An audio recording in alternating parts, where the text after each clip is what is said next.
part where I look at the camera and I say, "Hi! Welcome to Little Woolly Things!" Today is April 2nd, 2018, right? Yeah, 2018. And I have Joy here with me, helping me with my podcast today. I have my my older daughter and my granddaughter in the living room, probably screeching and playing and laughing and making noise. So if you hear baby squawks, that's what's going on.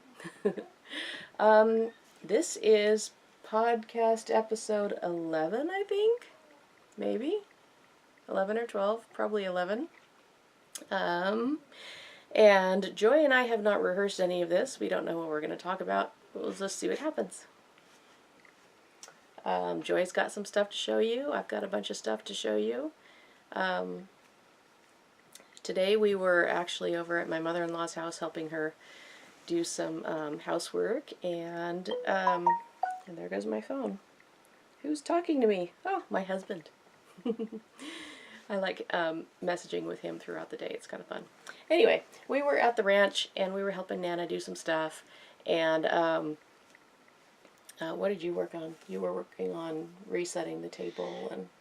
Yeah, and I also swept the back hall. Mm-hmm. And my younger son Justin and I were tearing apart the vacuum cleaner, trying to make it work. Yeah, that was a lot more work than I thought it was going to be.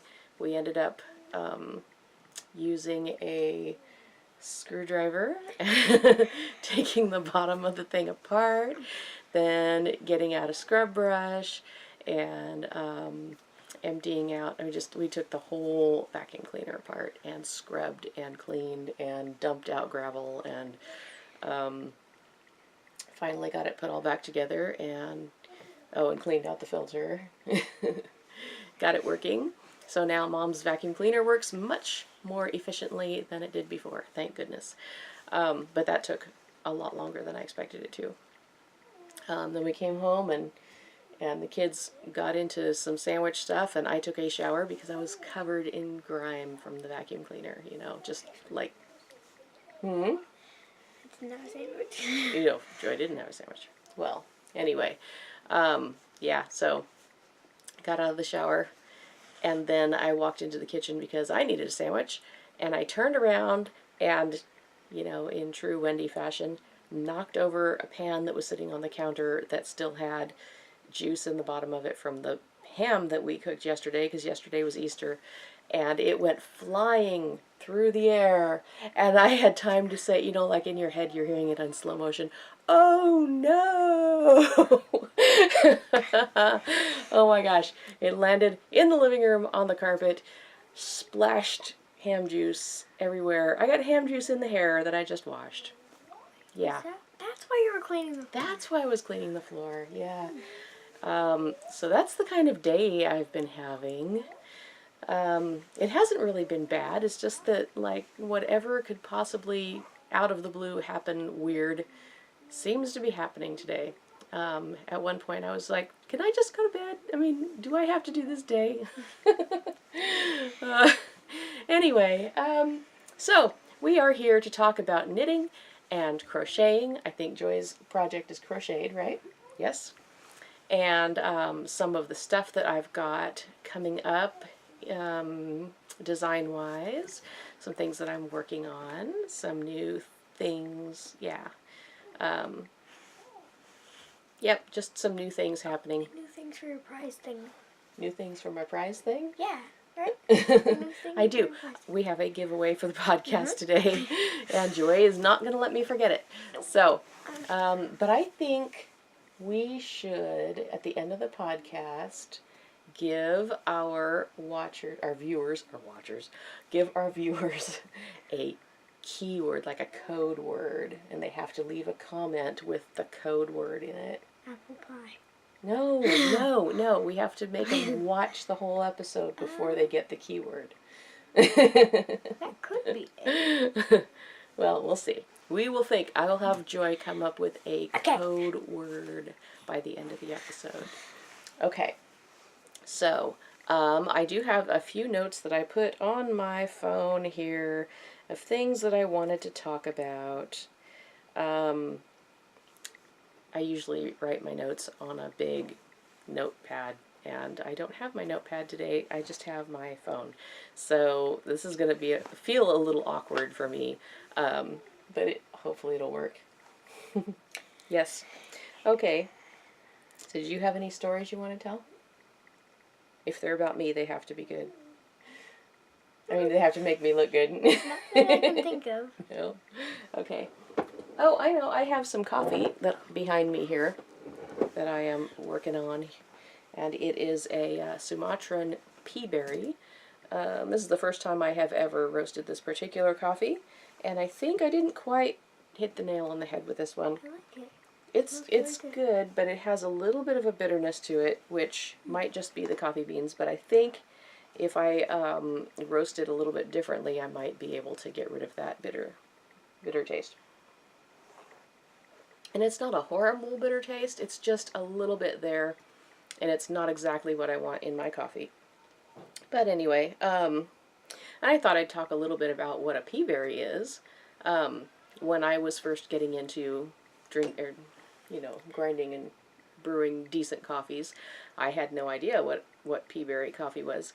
And it's actually the way that the bean, it's actually a cherry. It's a coffee cherry. And the seed, the pit in the middle of the cherry, normally has two halves to it, kind of like when you crack open a walnut, and it's got two sides to it.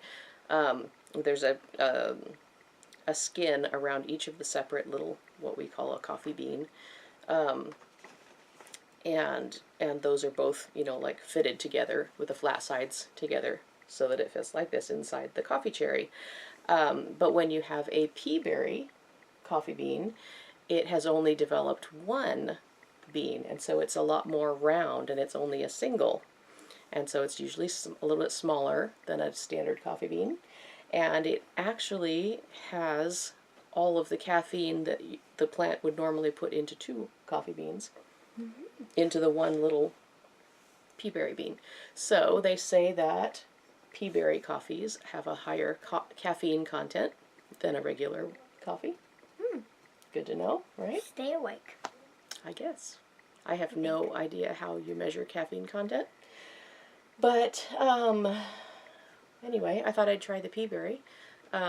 It sounds different in the roaster, which is interesting.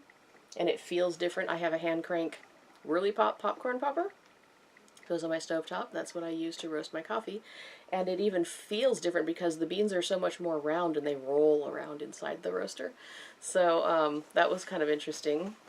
And I'm learning. I roasted this particular batch to about a Vienna roast. And I think I might try more of a full city. And when I talk about roast levels, coffee as it's roasting goes through certain stages.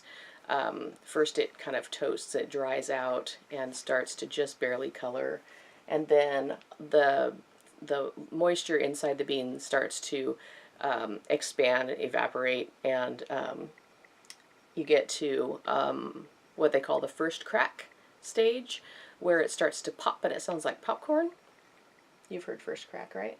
Yeah. Yeah. I've heard all the cracks. You've heard all the cracks. Oh.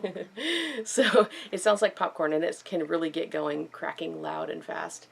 And so that is like the very minimum roast level that you want is in that first crack stage. And that would be considered a city roast, I think. If you go past first crack, like halfway between first crack and then what they call second crack stage, then you have a full city roast. If you get just to where it's almost to the second crack, because coffee actually goes through a second cracking stage, it crackles sort of like Rice Krispies, so it's not as loud of a crack usually. Some coffee varieties actually crack louder on their second crack. I don't know why, they just do. There are so many different coffee varieties. There is so much to learn, and I've only been doing this for about a year, so I have a lot to learn still about roasting coffee. But anyway, this particular one I took just all the way to the second crack stage, and about 30 seconds or so into it, which I consider to be a very light Vienna roast. It's not quite to a French roast. Maybe this would like to be French roast. I don't know. I don't usually go for French roast coffees, but I'm going to play with this a little more and try and roast it a little bit lower and roast it a little bit higher and see where that bitterness falls off. So yeah, that's my coffee for today, is a Sumatran Peaberry. Now can you think of any stories to tell? Oh yeah, Daddy talked about your shawl on Good Friday. Oh, my husband's a pastor, and he was leading our Good Friday service at church, and he leaned over and he said, "Can I borrow your shawl for a second?" And I wasn't wearing a shawl. And so I had to say, "I'm not wearing a shawl." I actually should have brought that shawl that you had made us, me and Elena. Well, yeah. I brought that one. That one's We could have brought a lot of shawls, but we didn't know he was going to ask for it for an illustration. Yeah, 3 up there. Yep. So anyway, so I wanted to ask all of you guys out here. I know that a lot of people have a gazillion projects on their needles, you know, at all times. And then other people like to work on one project at a time and make sure that they actually finish it before they start something else.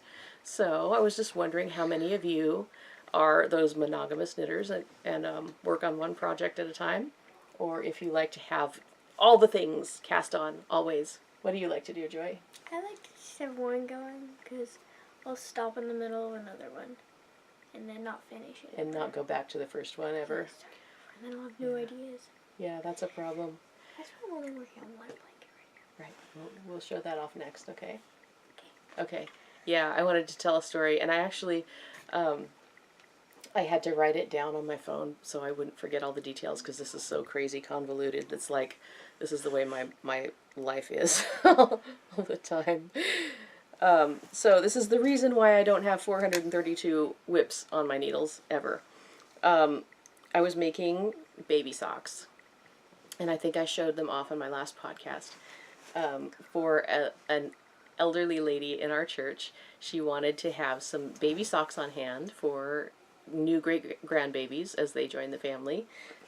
She had one baby who was visiting and she wanted socks for him, and then another baby is due soon. I don't know exactly when. And then she wanted to have an extra pair on hand. So I was making all these baby socks. And so I'm knitting away. I'm making pair, I don't remember which pair number 2 or pair number 3 or whatever, but I lost the first pair after I finished them. And I was like, well, they'll show up eventually, right? Things usually turn up. And so I kept working on the other socks. And then later I found them in, I will call it knitting bag D, okay? So they were underneath a languishing whip, my sock blank socks that I set aside for some other projects that had deadlines. So anyway, I continued working on pairs 2 and 3, and I was hoping to find pair 1. I finished pair number 2. Okay, so I realized I had lost pair number 1 when I was in the middle of working on pair number 2. So then I finished pair number 2, and I even did little crochet chain ties around the ankles to hold them on the baby's foot. That helps a lot. Babies like to kick their socks off. Have you noticed that? All of mine always did. Blake, though, she just reaches down and just pulls them off. Yep, you have to speak loudly enough for the camera to pick you up, okay? Oh! Oh, yeah. My grandbaby, Blake, she doesn't like to have things on her feet. Well, she loves shoes. She really has a thing for shoes. She likes socks. Sort of. She just reaches down whenever she's in her car seat. She just pulls them off one at a time, and then she like puts them on top of her feet, trying to like put them on or something. Yeah, she's 15 months old, I think. Yeah, she's 15 months old. She likes to pull her socks off, but she doesn't know how to put them back on yet. So anyway, that's why I put the ties on the baby socks that I make. Okay, so I finished baby sock pair number 2, right? And I put them into a project bag. We're going to call that one bag C. And it also had a languishing shawl project in there. So then I got sidetracked by some new yarn that arrived. Yay, it was so exciting, and I had to cast on, you know, that project right away. That one actually had a deadline, so there was a good reason for casting it on and getting started. But I picked up pair number 2 and I put them in plain sight instead of tucking them away into the project bag. So I had them in the project bag. I took them out of the project bag and put them where I could see them, because that's a good idea. Oh, but I didn't put the ties on the socks. All right, I just finished the socks and I put them where I could see them. Then I knitted up pair number 3, right? And I still was hoping that I would find pair number 1 and the ties for pair number 2, because I had made the ties for the second pair, but I misplaced them. Okay, so story's not over yet. So then I finished pair number 3, and I found pair number 1, yay, in Project Bag D, which was the last project bag that I looked through. Always. Well, you always find stuff in the last place you look, right? Does that make sense? Mm-hmm. Yeah, because if you find it, you don't need to look anymore. Yeah. Yeah, okay. So, oh, and then I finished in all the ends on pair number 3 and pair number 2, and then I went on a hunt through all my project bags and my yarn baskets and everything for the ties that I had made for pair number 2. And I couldn't even find the yarn to make the ties for pair number 2 at that point. That was frustrating. So finally, I made my way back to bag C and found the yarn and the ties. Yay! I had tucked them in bag C. And then, yes, I found pair number 1 in bag D at the end of all that. And that was all just to say that I do much better with only 2 or maybe 3 projects at a time. Yeah, and like 3 pairs of baby socks was too much for me to keep track of. So that is why I don't cast on all the things. Even though I want to cast on all the things, I want to make all of the projects always. Okay, so Joy, what is your project? I am making a blanket. It's not going to be very big.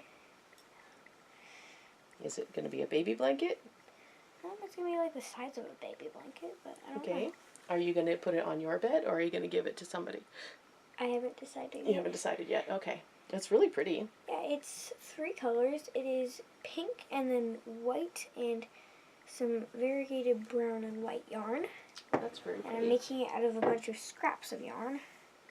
I've got Okay, lots. let me show this closer to the camera so everyone can see the pretty colors, because it's blowing out from the light.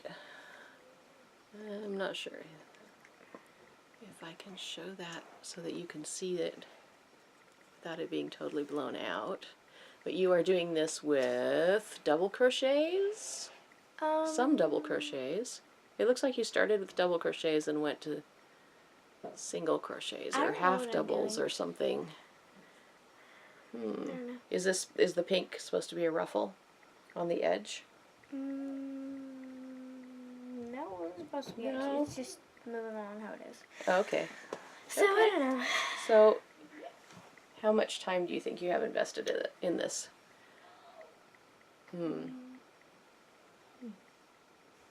It's quite wide, actually. It's over a yard. 42 inches or something? It's a long ways. Huh? It's going to be a long ways. Oh, it's going to go this way? Yeah, it's going to Oh, okay. like a small blanket. Okay. Cool. So are you going to try and make it like a rectangle or a square? I was thinking sort of rectangular. Okay. So is it going to be... So then this is the length. It's not going to be this wide. Well, that's cool. Good job. Are you going to show off the other colors that you got to work with? See, I've got some more variegated yarn. It's very bright. It's got like some green and pink and blue and purple in it. Then I've got some purple. And then some blue. Yeah, I don't know if that's going to be enough to Yeah, do a whole row. There are lots more. I've got some darker blues and But some mostly lighter blues and purples. Yeah, mostly blues and purples. And then I've got Cool. this Oh, that's pretty. white and pink and blue one, like all the baby colors, like baby blanket colors. Yep. Nice Yeah, pastels all and of them. white. And then this one I don't think I'm going to add. This one's just another scrappy one. So yeah, Cool. it's just a bunch of scraps that... Joy's Scrappy Blanket. Nice. Okay, so let's see. I wanted to show off my Bundle Up Betty doll. Bundle Up Betty has an Easter dress. I made that for her. And I think in order to get this, she has a tie, like a halter top tie at her neck. And I think I'm going to put a little bit of elastic in here. I have it cinched up with a yarn tail because it needed to be wide enough to pull up, but then I wanted her to actually have a little bit of a waist here. So I think I'm just going to put a little bit of elastic, maybe just some elastic thread in there. And she might actually get a real belt. Eventually I think I'm going to make her a little, either a shrug or a cardigan or something. But this is Bundle Up Betty's Easter dress. And she's blowing out up there. There, say hello, Betty. Hi. So I thought I would show that off. She has a high-low hem. There. And the fronts actually overlap. So it's a wrap front bodice with a halter top. I've been having a lot of fun with Betty. This reminds me of when I was like your age, Joy, or even younger, and I used to crochet clothes for my Barbie dolls. Mm-hmm. That's a thing. Yep. That's a lot of fun. Let's see. I also wanted to talk about one of the designs that I'm kind of sort of reworking from last year. If you go back to my earlier podcasts, I was working on a summer top, and I called it my All Aflutter top. I think I'm going to keep that name. I like it. But I used some pretty cheap yarn in the making of my prototype, and I think I want to rework it actually in some cotton yarn, because I used wool and a wool nylon sock yarn and some acrylic yarn that they're both very nice yarns, but it has a square neckline and it drooped and it sagged, and my top is now a much larger size than I intended it to be. So I want to work it up in this that I got at my local yarn shop, which is Naughty Lady Yarns, and I'll put that down at the bottom here. Naughty Lady Yarns in Roseburg, Oregon. And I found this. It's Anne by Circulo, and this is 100% mercerized cotton, 371 yards to 100 grams. So it's a very fine gauge cotton yarn, and I really love this color. This is my favorite color. This is the perfect one. So I've got 2 skeins of this, and I don't know if it has a color name or number. I guess it's just 21.94 maybe for the color. And then this one, which is going to be the square yoke right here, and this one is 91.13, if you care to know the number of this colorway. And then this is going to be the body of the shirt, the top, and the sleeves and everything.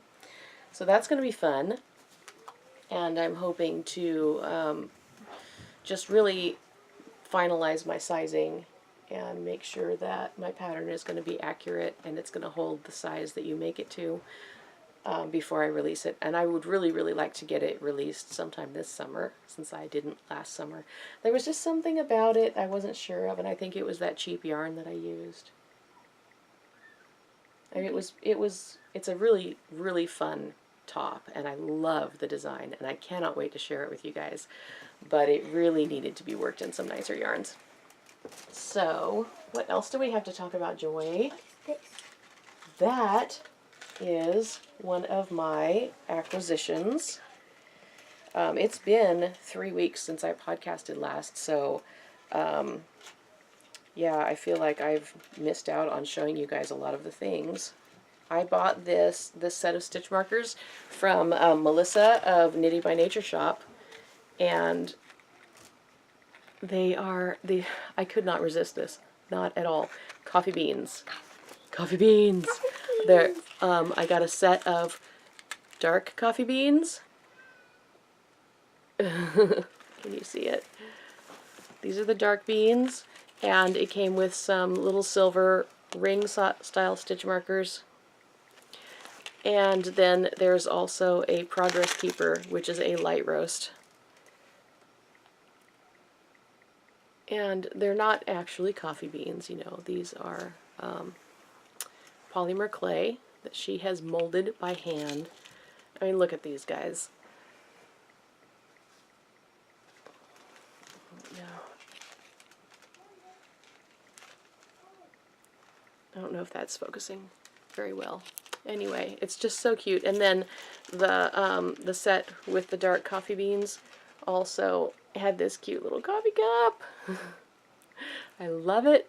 Little coffee cup Progress Keeper. And she also included a wooden tag on a light bulb style stitch marker. And this cute little pink and blue W, little flower W, because my name is Wendelica,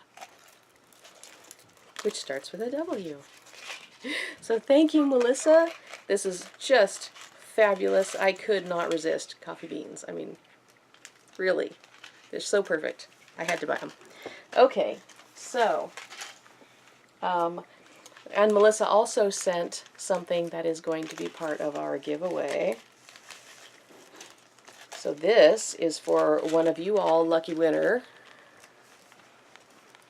It is. I gotta work on my lighting setup here. We tried to set up the studio light without the softbox and tried to bounce it off the ceiling to diffuse it a little bit, and it's just a little bit too bright right there by the camera.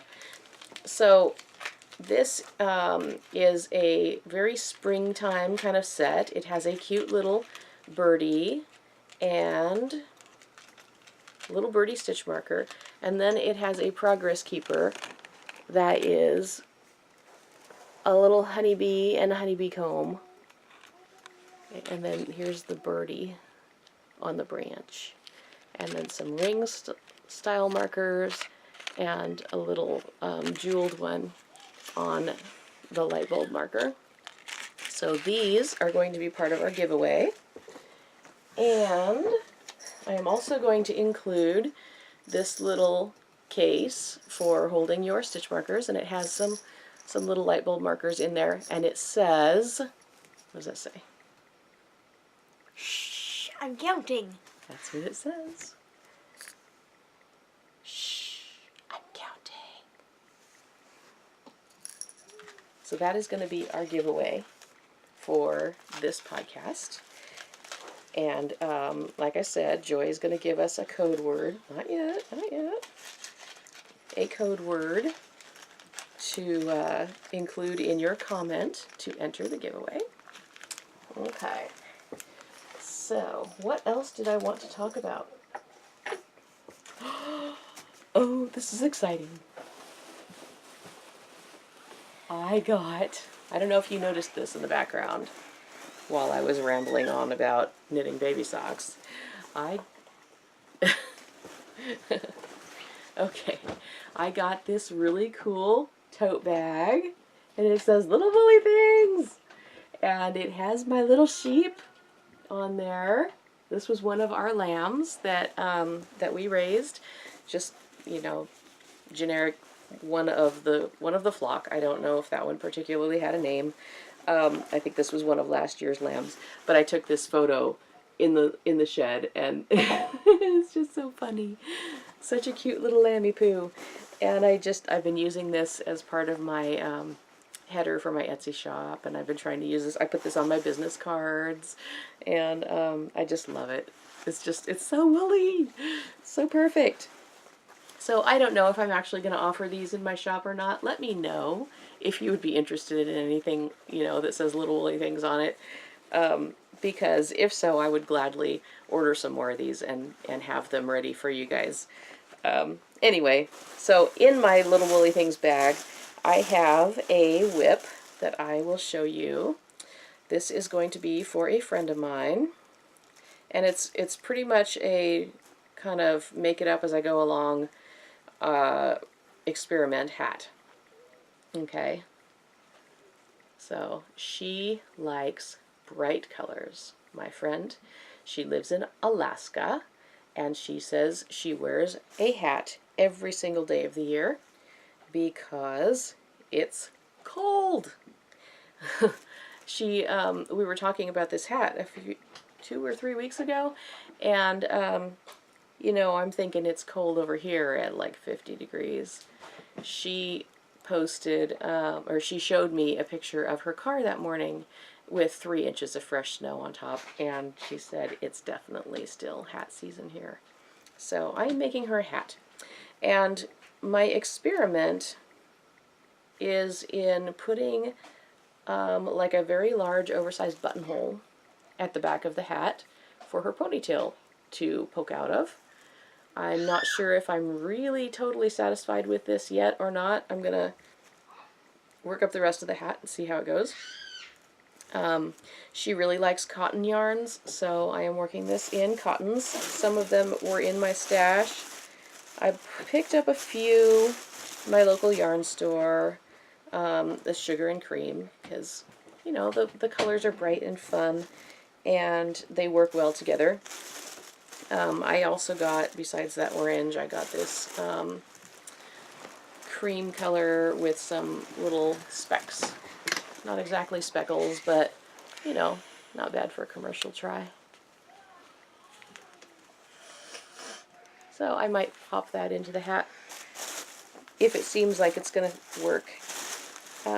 Oh, and I got this white and spring green color.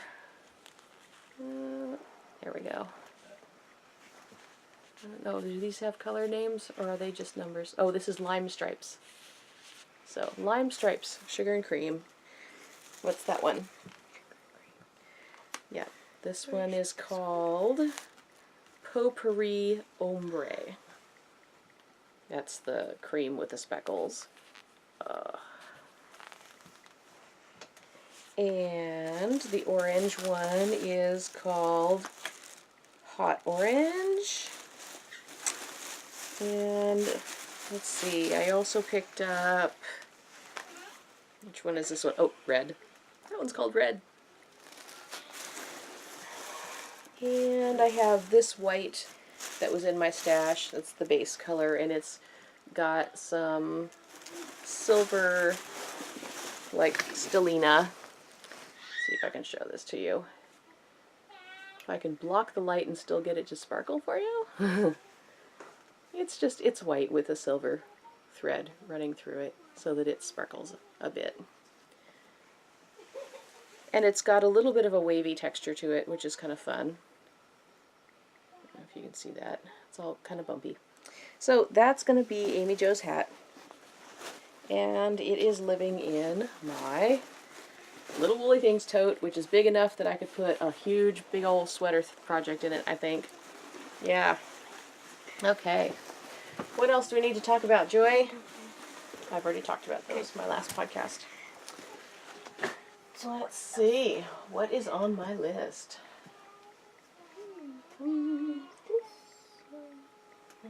I showed off Bundle Up Betty's dress. Oh, this is a coffee cup cozy. Just so that you don't burn your fingers.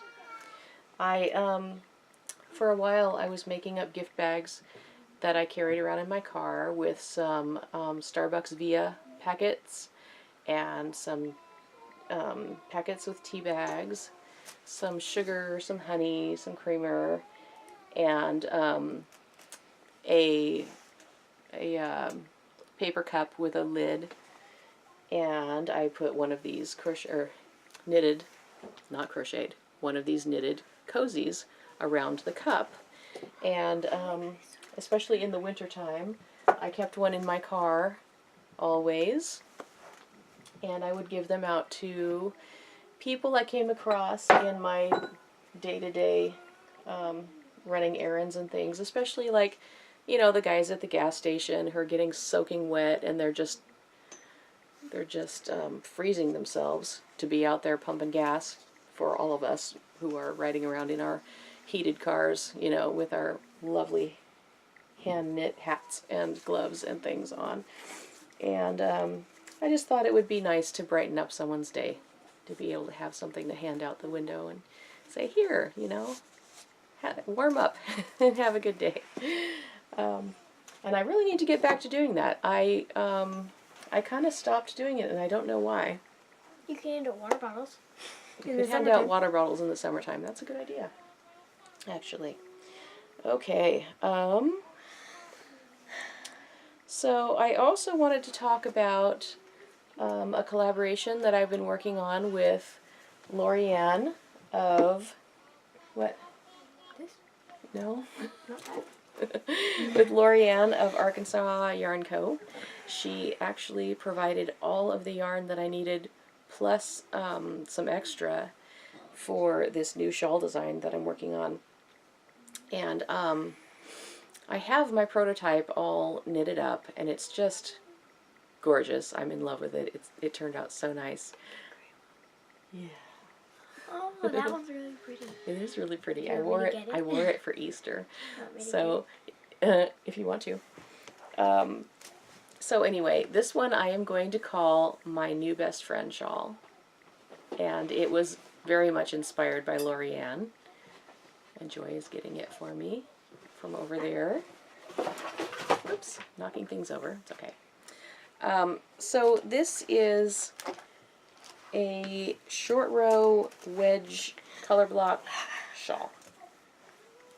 And we are going to call the colorways all named after different types of friends that we have. This hot pink is the girly girl. Okay?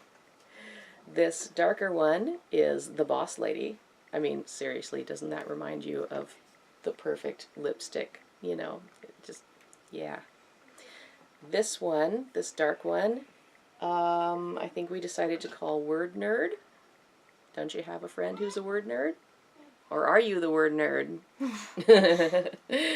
This medium one, we were going to call the glass half empty friend.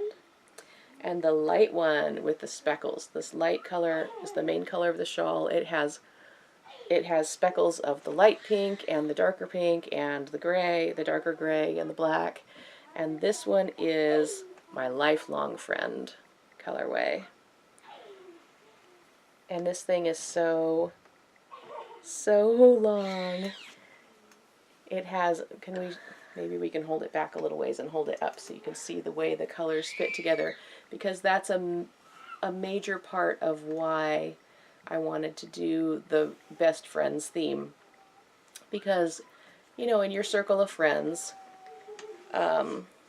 we all have different personalities, different sizes, different shapes, different colors, different temperaments, and yet we all fit together like puzzle pieces to make something beautiful.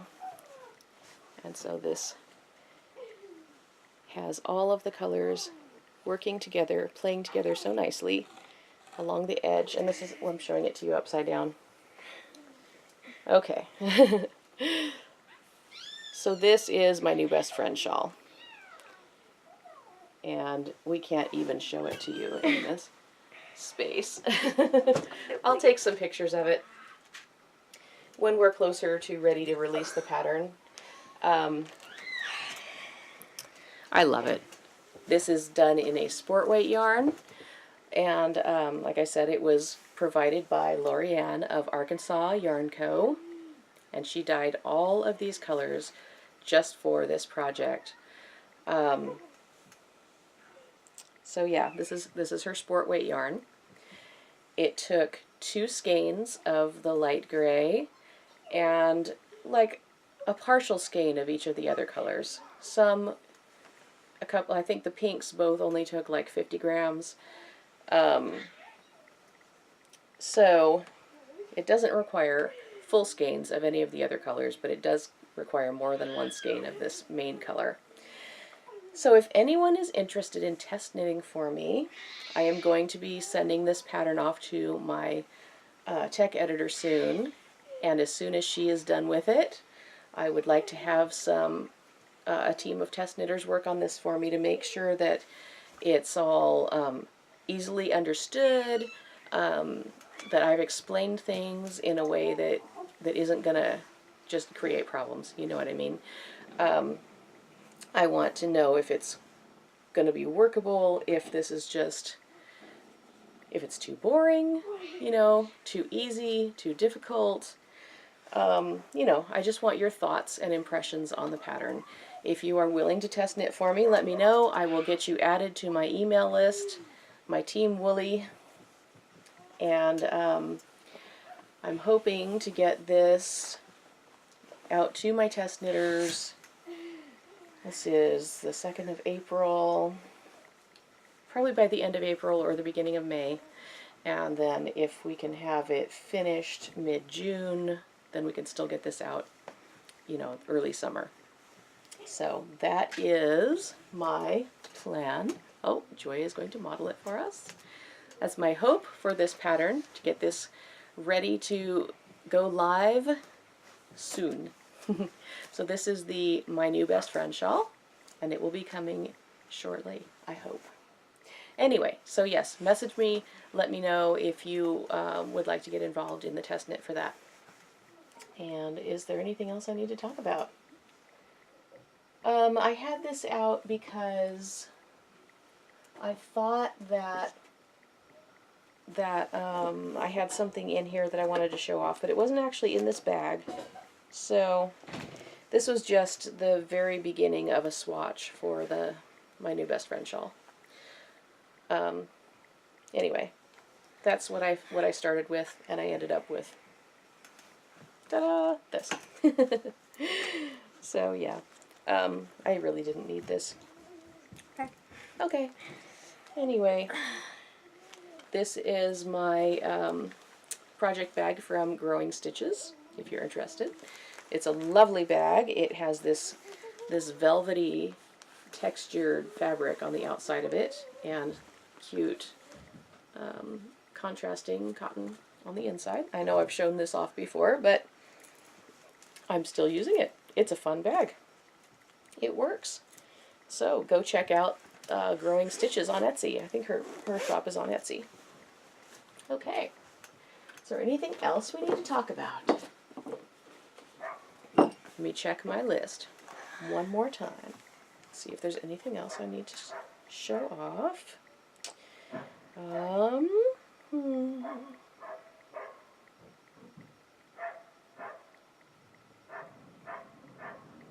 Nope, I think we got it all. Okay, now, Joy, what is going to be our code word? Does it have to be a word? Or can it be multiple words? No, just give me one word so that people can remember it easier.